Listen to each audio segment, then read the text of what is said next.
साथियों राम राम प्रणाम। Fourth grade result 2025 provisional list में आपका सिलेक्शन हो गया होगा और अब इंतजार आपको फाइनल रिजल्ट का।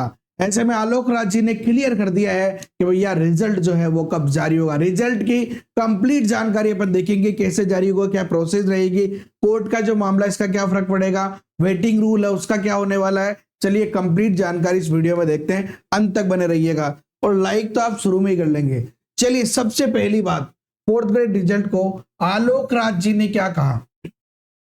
देखिए आलोक राज जी ने साफ साफ कह दिया कि भैया सरकार हो, बोर्ड हो या हमारी मंशा कंप्लीट ये है कि जल्दी से जल्दी परिणाम निकाला जाए, ठीक है ना। चाहे इसका कुछ भी रास्ता निकले, जल्दी से जल्दी इसका परिणाम निकाला जाए, लेकिन किसी भी स्टूडेंट के साथ अहित ना हो जाए। इसीलिए जल्दबाजी हम बहुत ज्यादा नहीं कर रहे हैं, कोशिश कर रहे हैं कि रिजल्ट जो है वो बहुत अच्छे से निकले, ठीक है। अच्छा, यहाँ पे रिजल्ट के बारे में कंप्लीट कौन कौन से सवाल उनसे पूछे, हर एक सवाल का जवाब।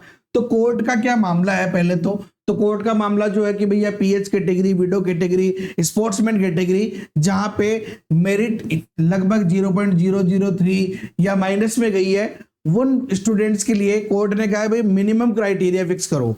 ऐसे में आलोक राज जी का कहना है कि कोर्ट का जो मामला है और बोर्ड का ये मामला है, जो जिसके अधीन ये भर्ती हो रही है ना, जैसे शिक्षा बोर्ड है, रेवेन्यू बोर्ड है, इन सब में, तो वहां पे वो लोग चाह रहे हैं कि भैया इन कैटेगरीज को छोड़कर बाकी का रिजल्ट जो है वो जारी कर दिया जाए। तो आलोक राज जी कह रहे हैं कि हम भी हमारा पक्ष कोर्ट में रखेंगे, उसके बाद कोर्ट क्या कहता है, क्योंकि कोर्ट के आदेश के बिना रिजल्ट जारी नहीं कर सकते, इसीलिए उन्होंने कहा है कि भैया जून पूरी कोशिश रहेगी, नहीं तो जून या जुलाई में कोर्ट में परिवाद जो है वो डालेंगे, यानी ये कोर्ट में जाएंगे और इस मामले में पूरा हस्तक्षेप करेंगे। आलोक राज जी कह रहे हैं आरएसएस भी बोर्ड ऐसे करने जा रहा है, ठीक है ना।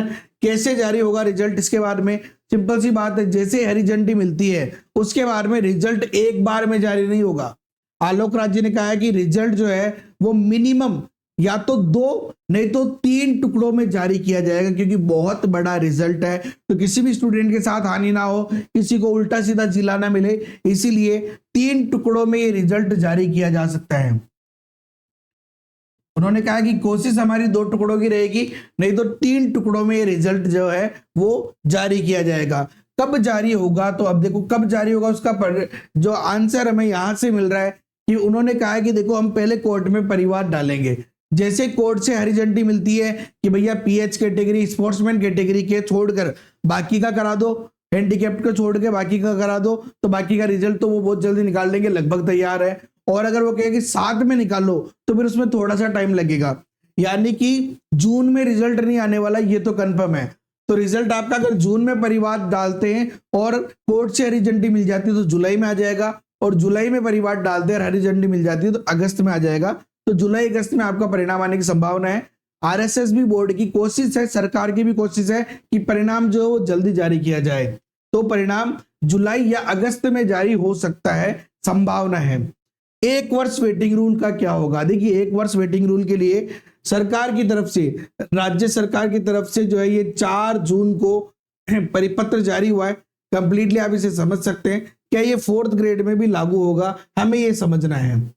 तो यहाँ पे देखो साफ साफ लिखा है कि किसी भी पद पर अंतिम रूप से चयनित अभ्यर्थियों की मूल सूची की अभिस्थापना प्रेषित करने की तिथि से, है ना, मूल सूची की जब भी, यानी मूल सूची का रिजल्ट आ जाएगा, मेन सूची का रिजल्ट, ज्वाइनिंग डेट से मतलब नहीं है, जब मूल सूची का रिजल्ट आ जाएगा, अभिस्थापना प्रेषित करने की तिथि 1 वर्ष के भीतर से सेवा परित्याग, मृत्यु, पदच्युति होने की स्थिति में उस पद के विरुद्ध वर्गवार प्रतीक्षा सूची से अभ्यर्थियों के चयन किए जाने के संबंध में, ठीक है ना।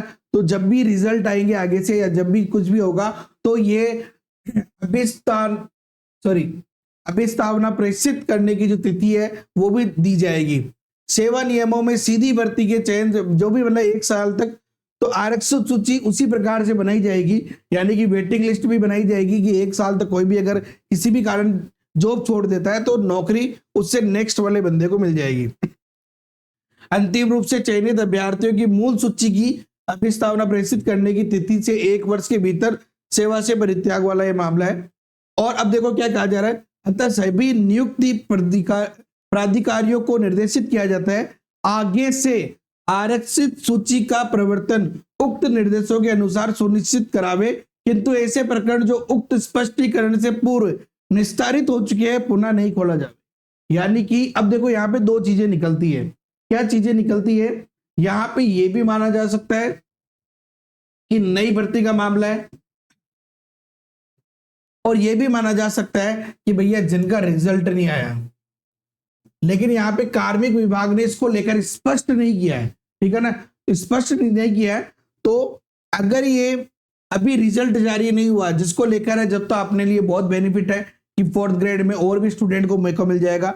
लेकिन अगर वो नई भर्ती से लागू करते हैं तो भैया अभी आपके पास मौका है, ठीक है ना।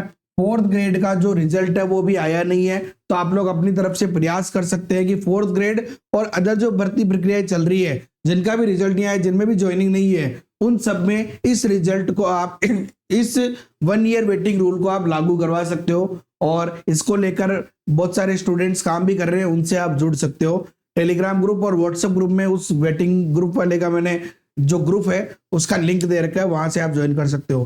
बाकी वीडियो लाइक करो, अपने दोस्तों के साथ शेयर करो, चैनल पे ना तो सब्सक्राइब कर लेना और बेल आइकन पे क्लिक कर लेना। जय हिंद, जय भारत, वंदे मातरम।